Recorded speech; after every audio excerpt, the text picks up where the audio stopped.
these truths to be self-evident. That all men are created equal. As a member of Congress, I get to have a lot of really interesting people in the office. Experts on what they're talking about. This is the podcast for insights into the issues. China, bioterrorism, Medicare for all. In-depth discussions. Breaking it down into simple terms. We hold these truths. We hold these truths. With Dan Crenshaw. The Eagle has landed.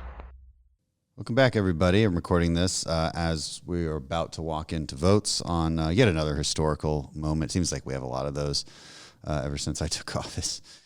This is the impeachment of a cabinet official, Homeland Security Secretary Alejandro Mayorkas. If the vote does go through, he'll be the first cabinet official impeached in nearly 150 years. In fact, this would only be the second cabinet official ever impeached. The only other one was William Belknap, President Ulysses S. Grant's Secretary of War. Look, I've been in favor of impeaching Mayorkas for a while. I was the original co-sponsor on the original impeachment articles, for some reason, not the ones we're using today, but that's not really important. And to be honest, though, since we've introduced those quite some time ago, I think the case has grown stronger and stronger. And we'll get into some of those details. I think this podcast, though, is more interesting because it's about the debate over what you can impeach for and what you can't impeach for, and the meaning of impeachment, the history of impeachment, what our founders meant by impeachment. There was an ongoing debate back then, and there's an ongoing debate right now. And it's a pretty good debate. And for you just civics nerds out there, that's mostly what I want to talk about. First, let's get into the mechanics of impeachment, what it actually is. So the Constitution grants Congress authority to impeach and remove the president, vice president, and other federal civil officers for, quote, treason, bribery, or other high crimes and misdemeanors.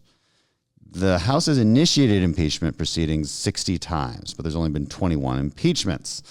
As far as presidents go, we've got Andrew Johnson, Bill Clinton, Trump twice, one cabinet secretary, one senator. Of those who were impeached, only 8 officials were ever found to be guilty by the Senate and actually removed from office. And all of those were federal judges. So important to note there, what do those numbers mean? It's not that hard to get impeachment going in our history. Not that hard for a kind of a wild and emotional place, which is the House of Representatives, to vote on impeachment, and you only need 50% plus one to get that impeachment. But it is quite another bar to get it through the Senate. That has always been the case. That's why you only have very few actual convictions. It is a major feature of our system of checks and balances. It gets to a separation of powers issue. All right, this is the heart of the debate. Is it supposed to be like a criminal court, or is it about checks and balances and separation of powers? Now, just because it's easy to get a simple majority in the House doesn't mean it's easy in the Senate, as I said. Not only do they have to convict, but they have to vote on that conviction with the 2/3 majority. They can also vote to disqualify that official from ever holding a federal office in the future. And important to keep in mind, this isn't a jury trial. The Chief Justice of the United States presides at the trial, but this isn't like your normal court case. It's not the same standards of evidence. And the Constitution also bars the president from pardoning someone who is impeached in an effort to avoid removal from office. So now we get to the really fun debate. Before we even get to what the accusations are against Mayorkas, how do we interpret what the Constitution says? So you've got a few Republicans, very few, but they're taking a principled stand, and they believe that impeachment is not for this. They would say that impeachment was very specifically for crimes that you can prove as crimes or misdemeanors or treason. All of these are very specific words. Now, others, and I agree with the others in this case, would say that those words, yes, were chosen carefully by the founders. There was some debate back then, but the entire purpose of impeachment is, again, it is a political tool. It is part of our system of checks and balances and separation of powers. So I'm going to give you the argument in favor of the broader interpretation of high crimes and misdemeanors, and then we'll give you the argument against it. And honestly, they're both pretty good arguments. Now, it is risky sometimes making this argument because we would all agree that President Trump was impeached on pretty frivolous grounds. Now, I was not one of the Republicans who ever said that you needed a crime in order to impeach Trump. I just said that the impeachments were bogus reasons to impeach him. Because in the end, it's a political opinion. We are a political body. We are not a court of law. During the Constitutional Convention, there was a lot of debate on whether impeachable offenses should be limited to treason or bribery. George Mason argued this wouldn't cover a lot of dangerous offenses, and administrative officials could still subvert the Constitution even without committing treason. I think we all know that's true, right? You can do terrible things with your power even within the scope of the law. And so that's fundamentally what this debate is about. And also worth reminding everybody, the Constitution forbids what's called bills of attainder. So that means Congress can't pass a bill declaring that an official has broken the law or declaring that anybody has broken the law. We can pass laws, but it is up to the executive branch to actually enforce those laws. Congress cannot make itself a judge or a court. That's basically what that's saying. Congress cannot make itself an enforcer and judge of laws. And so if you have somebody who's completely abdicated their duty, who's run amok, who refuses to enforce laws, our only tool is indeed impeachment. So then we have to define that, right? We'll define high crimes and misdemeanors and make the case for why it's a bit broader than some would argue. All right, this is going to get a little wonky here, but we're going to go into the constitutional history. And good job on our Homeland Security Committee staff and the chairman for prepping this document. I'm going to read a lot of it to you. This is the argument, again, that our founders intended for impeachment to be more broadly interpreted as a political tool. Part of it comes from their views of British history. Like a lot of our government practices, our government structure, it was common law. It was all based on British history. Now, of course, we changed a few things that we didn't like about the British, which is why we had that whole Revolutionary War. But it was pretty common in at least in Great Britain to impeach based on subverting the laws and the government of realms, if they would say, that undermined the rights of Parliament. These are the kind of words that they would use. And it included a wide range of misconduct in office by government ministers, often described with phrases like treason, high treason, misdemeanors, malversations, high crimes and misdemeanors. By the time the American Constitutional Convention was held in the summer of 1787, the key term of art, high crimes and misdemeanors, was well established and had been used in the English Parliament for 400 years. The earliest instance of its use was the impeachment of Michael de la Pole, first Earl of Suffolk, the Lord Chancellor of England under King Richard II, who was impeached by the so-called Wonderful Parliament of 1386. First English minister removed from office by impeachment. His high crime and misdemeanor included, in addition to apparent common law offenses, at least one breach of trust and one omission that were distinctly non-criminal in nature, breaking a promise to Parliament that he would follow the recommendations of a committee of the House of Lords and failing to expand a sum of money that Parliament had directed be used to ransom the city of Ghent, which was lost to Burgundy and France as a result. So it's an interesting history there. I think that the key point is that there was a long history of impeachment being used for fundamentally political disagreements. Now, the counter argument to that is, well, it gets frivolous really quickly, especially in divided times with very polarized factions. As we've always had, as every country always has for the entirety of their history, there's always polarized factions. But that's why you need a high bar to actually convict. And so while it can be abused by the emotional House of Representatives, which it often is, the 2/3 majority in the Senate is, I firmly believe, a high enough bar to dissuade frivolous accusations or of impeachment, frivolous impeachments. This is an interesting note. William Blackstone, by the way, Blackstone is on our wall in the House of Representatives. He is one of the 23 lawgivers that is on the ceiling of the House of Representatives. If you've never looked into what the 23 portraits of lawgivers are, you should.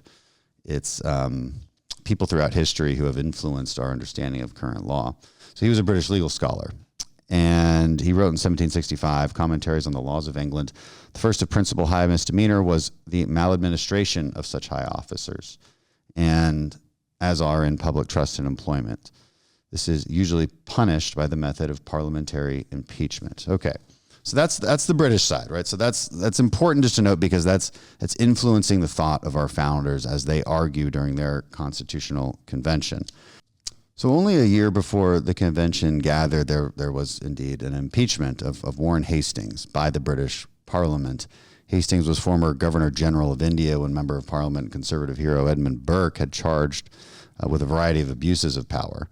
And notably, his impeachment articles charged him with no particular crimes. It was overwhelmingly approved by the founders, by the way, such that at the Constitutional Convention, it was first proposed to limit impeachments in the American Constitution to treason and bribery alone, but Virginia delegate George Mason pointed out that Hastings is not guilty of treason. Mason questioned the wisdom of limiting impeachment to those two offenses, arguing that treason as defined in the Constitution would not reach many great and dangerous offenses, and that it attempts to subvert the Constitution may not be treason as defined, and that since bills of attainder are forbidden, remember we talked about bills of attainder, it is the more necessary to extend the power of impeachment. Mason then moved to the convention add maladministration to the impeachment power. That motion was seconded by Eldridge Gary. Then James Madison argued that the term maladministration, which deviated from the more commonly recognized phrase high crimes and misdemeanors, was so vague a term that it will be equivalent to the tenure during pleasure of the Senate. Governor Morris agreed with Madison, at which point Mason withdrew his motion and substituted grounds for impeachment, bribery, and other high crimes and misdemeanors. The motion carried without any further discussion of the new phrase and ultimately became part of the Constitution. So it's important to note there that so the people who would argue that you do need an actual crime, whether that's treason or a crime in statute, to convict someone of an impeachment, argue that that was the end of the debate right there. Others argue that they meant maladministration, even though they wrote down high crimes and misdemeanors, simply because that was the language of the times, and that was the language that was commonly understood in 400 years of British history. Plenty of delegates at the Constitutional Convention stated impeachable offense would include corrupt administration, neglect of duty, misconduct in office. Indeed, no delegate to the Constitutional Convention, including those who ended up opposing ratification, ever claimed impeachment was or should be limited in its application to indictable crimes. Another argument worth considering here is, and reason to believe that they meant impeachment to be broader than just provable crimes, is that the federal government didn't really have any criminal laws at that time, and in fact it still doesn't have a lot of power to create criminal law. That power is given to the states. Yes, there are federal murder charges, but they're very specific. Your criminal law is at your state. It's made within your state legislature, and so it would be odd then that we, as federal congressmen, have to rely on state laws, which could be different depending on which state you're in order to make a case for impeachment. That would be sort of like this weird reverse federalism that wouldn't make a lot of sense. And let's also look at the Federalist Papers. The Federalist Papers are good guides for understanding the thinking behind the Constitution and why it was written.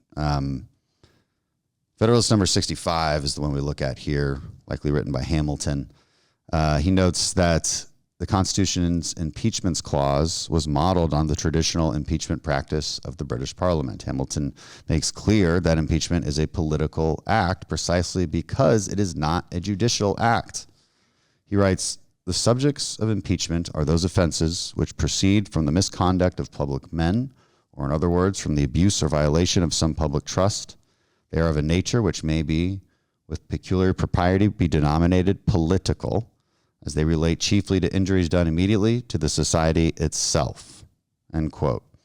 He writes that impeachment was designed as a method of national inquest into the conduct of public men, and that the true light in which the practice of impeachments ought to be regarded as a bridle in the hands of the legislative body upon the executive servants of the government.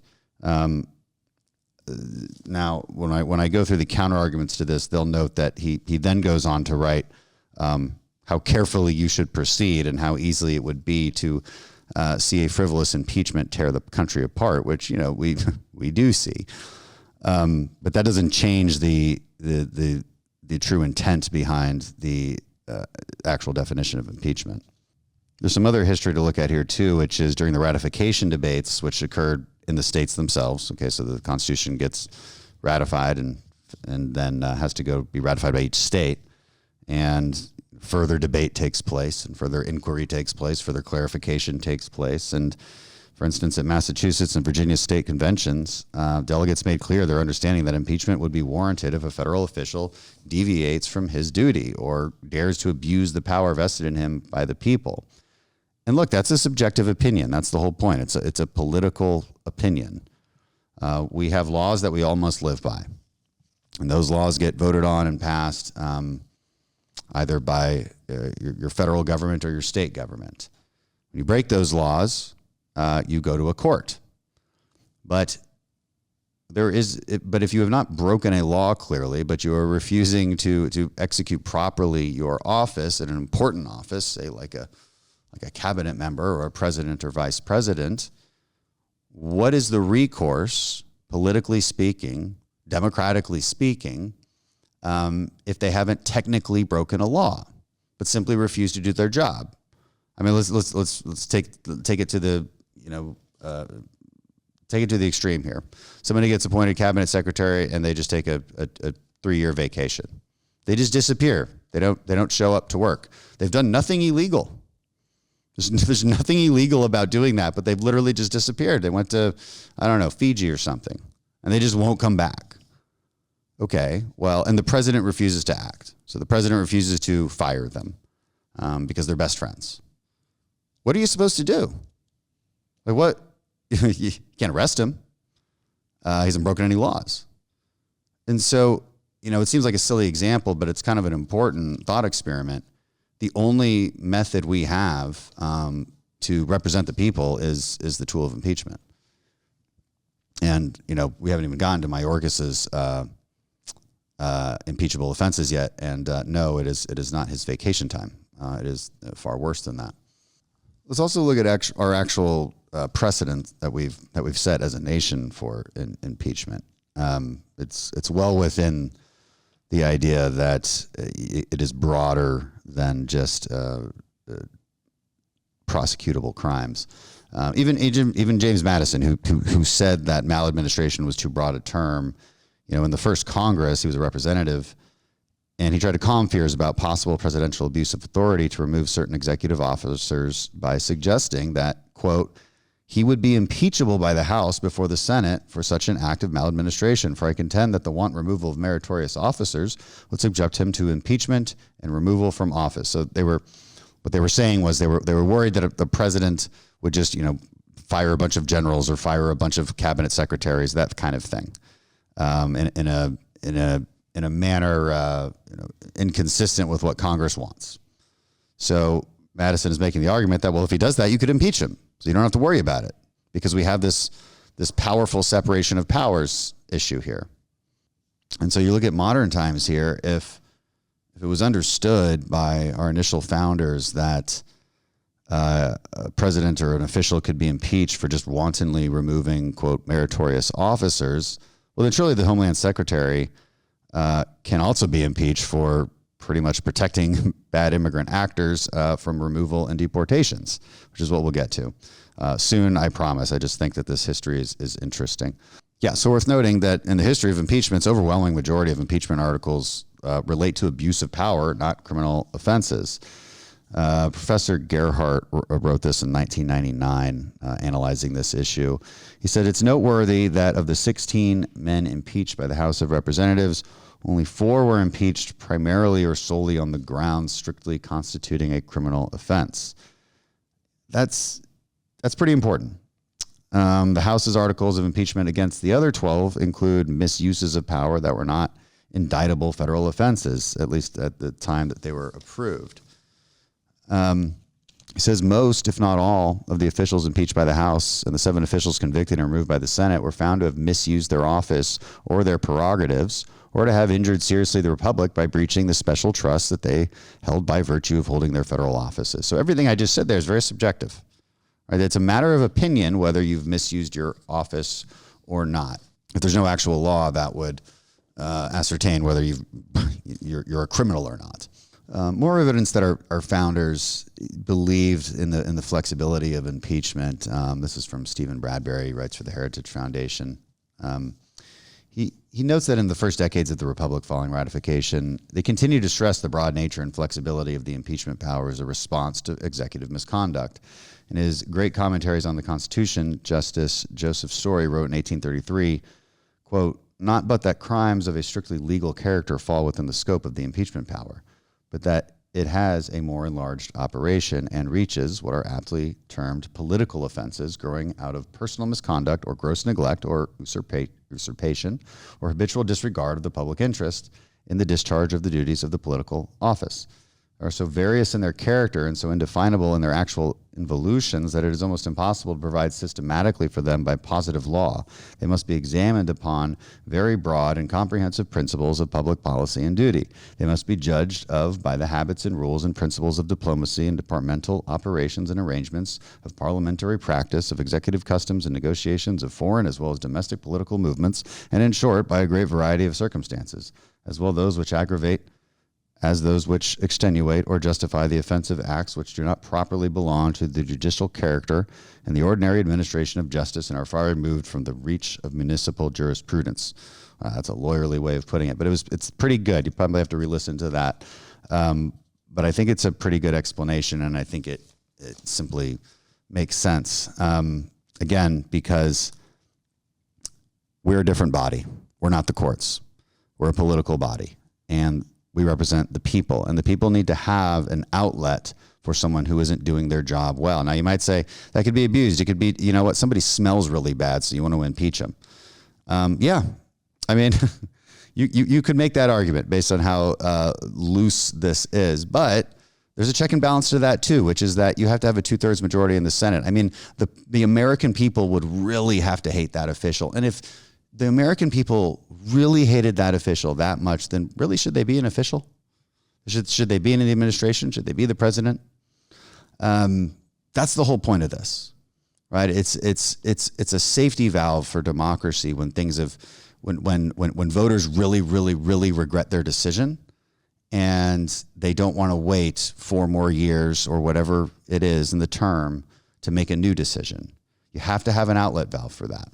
So there's those that say, too, that, you know, when we say misdemeanors, they literally mean misdemeanors. Now, in modern parlance, misdemeanors has a very specific meaning. It is a crime, right? It's a low-level crime. It's called a misdemeanor. But historically, it actually meant something more broad. It meant misconduct or misbehavior. That's worth pointing out because that's the kind of language that our founders understood at the time. And it could also explain why James Madison objected to simply saying maladministration as too broad and saying, well, you need to say misdemeanors, because they understood misdemeanors to mean misconduct or misbehavior, but not necessarily a breaking of the actual law. All right. I think we've beaten that dead horse. I want to read you Tom McClintock's, not the whole thing.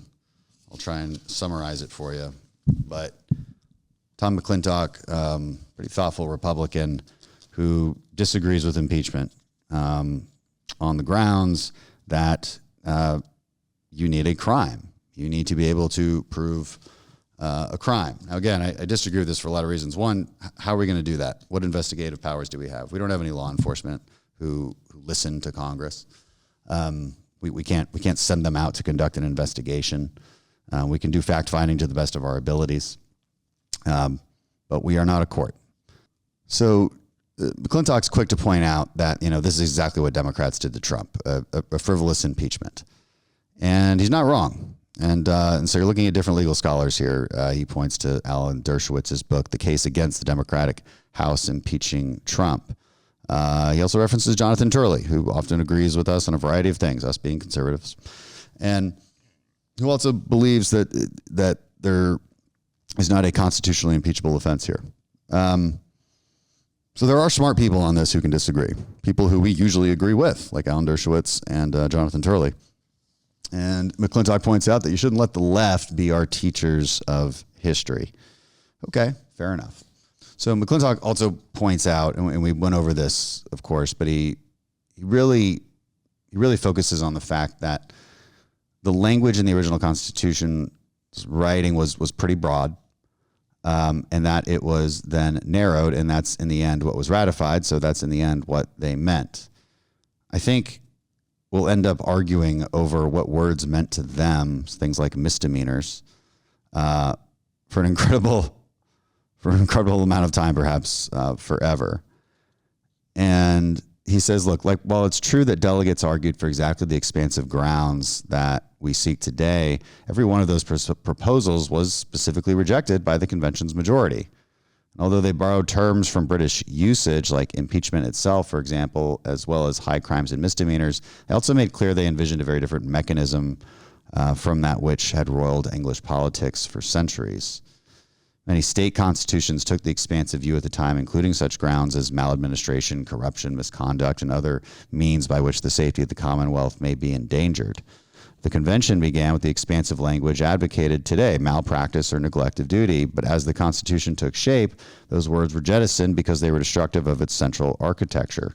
Governor Morris warned that we should take care to provide some mode that will not make him, the executive, dependent on the legislature, and counseled that the grounds for impeachment ought to be enumerated and defined.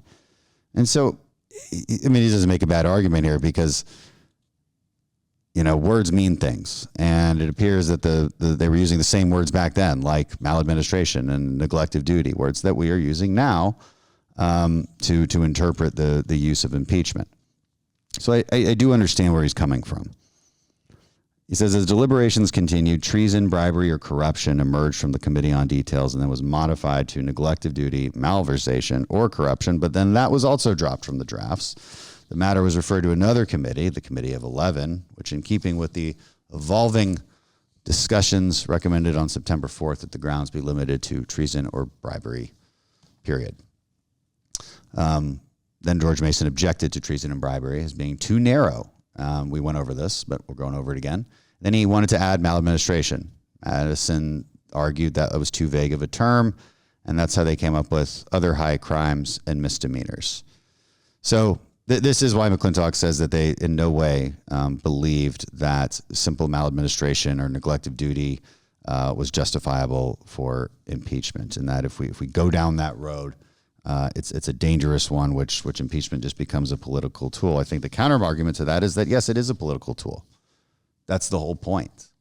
Because what other tools would we have? If he actually commits a crime, then what do you need Congress for? You know, send law enforcement after them if they actually committed a serious crime. Now we get to a question, and this is really now getting into Mayorkas' case. Is it impeachable offense to refuse to uphold the law? So it's pretty clear that in the Constitution, one of the duties of the executive is to execute the laws passed by the Congress. Now it becomes a little unclear when that line gets crossed. Okay, so let's say we pass a law that says the president and his entire cabinet have to meet every Friday at noon. All right, we could pass that law, and it would supposedly have to do it. What if he doesn't do it? Do we impeach him, or do we sic the FBI on them? Because we could write the law so that it's an actual criminal statute. We could write it that way. By law, the president's supposed to deliver a budget to the Congress on a certain date. They almost never do. Can we sic law enforcement on them? Do we impeach them for it? So there's a really wide range of things here that you can say, well, you're not executing the duties as prescribed by the laws that we have written. I think in the case of impeachment, it's got to be pretty bad. And we're looking at our border and we're thinking, wow, that's pretty bad. And so what are the laws in place, and how has Mayorkas refused to comply with those laws, lied about those laws, refused to enforce those laws, and is that impeachable? So here's the actual meat of the impeachment against Mayorkas. Article 1, willful and systemic refusal to comply with the law. So we're saying he has violated his oath to support and defend the Constitution of the United States. He's willfully refusing to comply with federal immigration laws, and he's subverting the rule of law. Now, again, that's not technically illegal. There's no law that says, except for the Constitution, that you have to do that. And so you can't stick federal prosecutors on him. So what are we supposed to do? We have laws in place. He won't follow them. What else are we supposed to do? Impeachment's our only tool. Specifically, I won't go through all of these, but I'll go through some of them so you have like an example of what we're talking about. If you look at Section 235B2A, that's coded in law. It requires that all applicants for admission who are not clearly and beyond a doubt entitled to be admitted shall be detained for removal proceedings. Now, has that been happening? Of course not. Another line in 235B requires that aliens placed in an expedited removal proceedings and determined to have a credible fear of prosecution still be detained for further consideration of the application for asylum. Has he been doing that? No, of course not. Now, again, this becomes a tit for tat because what they'll do is say that they have some prosecutorial discretion. And that's going to be the essence of the debate. If the senators actually debate this, there's going to be debate over what's that line between purposefully subverting the law and exercising broad prosecutorial discretion, which is what the administration would argue. Now, I don't like the ability to exercise all of that discretion, which is why we need to change some of these immigration laws and remove some of the loopholes. That's a separate issue, separate debate. And there's a lot of examples like this. I can go through 235 and 236 and 241 and 236. There's all of these laws that we can say, I think, with pretty solid confidence that have been not adhered to by Secretary Mayorkas. One of the interesting arguments too, because the question we haven't even brought up yet is, well, why not President Biden? Doesn't he act? And this is McClintock's argument too. Shouldn't we be impeaching President Biden instead of Secretary Mayorkas, who serves at the pleasure of the president? He makes that argument, and it's an understandable argument. The counter to that is that in law and immigration law, it always mentions the secretary. The secretary shall do this. The secretary shall do that. So the secretary is the main enforcer of this law. Therefore, he is the more impeachable one. And let's be honest, we don't want to have Kamala Harris as a president. So let's just go ahead and say that.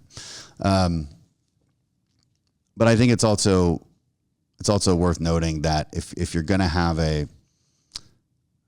to go through the impeachment process, and it's going to be about the border, and it's going to be about border and immigration, and you want it to be taken seriously, then yes, you should target the person which the law says is supposed to actually enforce that law, and then that person is Secretary Mayorkas.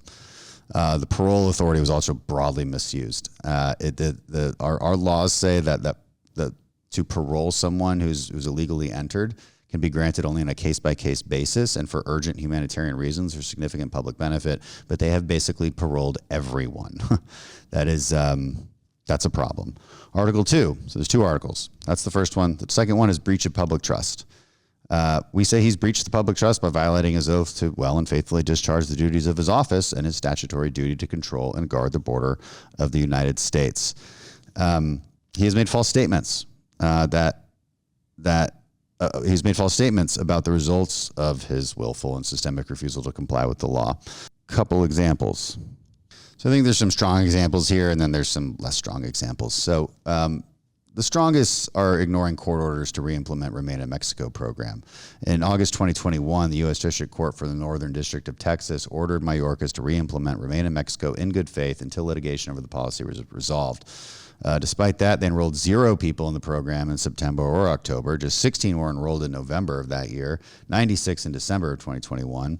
Stats from CBP show that enrollment in Remain in Mexico as a percentage of total encounters from October to August of 2022, when actually they just ended it, were a mere 0.25%. So you're refusing to comply with a court order.